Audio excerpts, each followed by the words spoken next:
Physical traces of humans living in the Arabian desert are scarce between 25,000 to 10,000 years ago. They left few ruins, barely any bones, and only a small scattering of their possessions. However, an incredible display of monumental rock art etched into the desert cliffs reveals that people were here, carving out a rich culture in this harsh desert of red sands.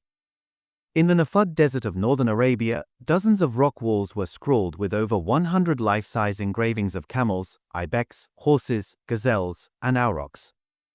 Some of these illustrations are up to 2 meters (6 feet 6 inches) tall, while there are also smaller depictions of humans and more camels.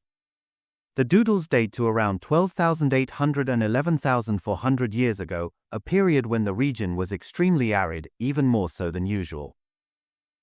Archaeological evidence shows that humans inhabited the region over 25,000 years ago, before the end of the last ice age ushered in a period of extreme aridity.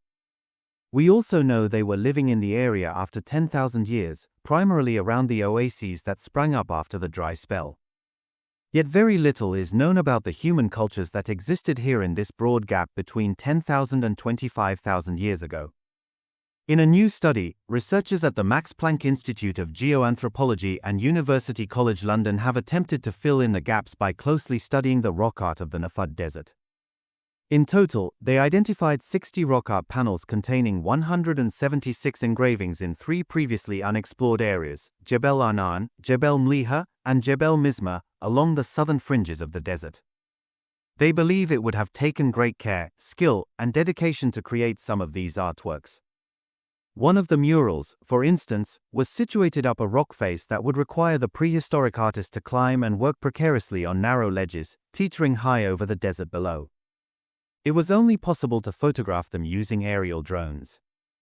Like any prehistoric art, modern minds can only strive to imagine why humans went to such great lengths to produce these engravings, but it suggests the artworks held deep cultural or symbolic significance. After all, in a harsh desert where survival was already a daily struggle, climbing cliffs to etch murals wasn't a relaxing pastime. Along with the rock art, the team excavated 532 stone tools, green pigments, and stone beads. It's unclear whether these artifacts belong to the same culture that created the grand artworks in the desert, but it could suggest that people living in the region had long-distance connections to other populations much further afield in the Levant region. If so, perhaps these murals were a statement to others, boldly declaring, "We are here.